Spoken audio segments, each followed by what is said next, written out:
Istri polisi murka, suami jarang pulang rupanya ngekos bareng owner skincare.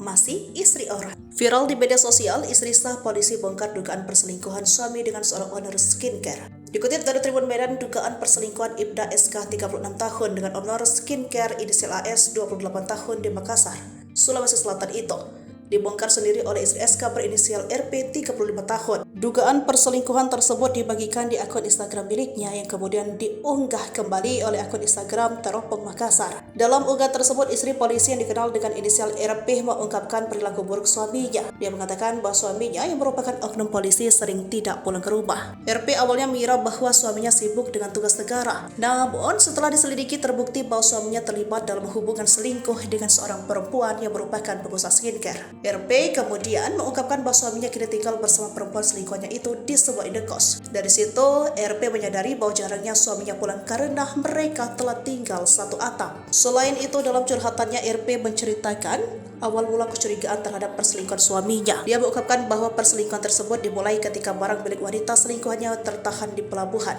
dan suaminya yang merupakan anggota polisi menangani kasus tersebut. Disitulah mereka menjadi akrab dan sering melakukan panggilan video di luar jam kerja. RP juga menyebut wanita pengusaha skincare tersebut sudah memiliki pasangan sah atau suami. Bahkan wanita tersebut pernah mengaku bahwa ia dan suaminya sudah bercerai. Meskipun demikian, setelah diselidiki lebih lanjut, ternyata keduanya belum pernah bercerai dan masih dalam status suami istri sah. RP menyatakan bahwa semakin lama perilaku suaminya semakin menyimpang dengan munculnya bukti-bukti yang jelas. RP dan suaminya bahkan pernah mencoba meluruskan dengan dugaan tersebut bertemu langsung dengan wanita pemilik skincare bersama suami sahnya. Namun sang suami dan owner skincare tersebut mengatakan bahwa mereka hanya hubungan rekan bisnis. Namun tak lama kemudian terungkaplah kembali kebusukan perilaku suaminya. Ia melihat sang suami berkirim chat mesra dengan wanita tersebut. Pada akhirnya postingan RP memperlihatkan sosok wanita pemilik salon tersebut yang telah selingkuh dengan suaminya. RP mengungkapkan kesedihannya karena rumah tangganya yang bermula baik-baik saja kini terguncang oleh kehadiran wanita pengusaha skincare itu. Dikutip dari Tribun Medan, dari berbagai sumber kini RP telah melaporkan perilaku suaminya ke Propam Polda Sulsel.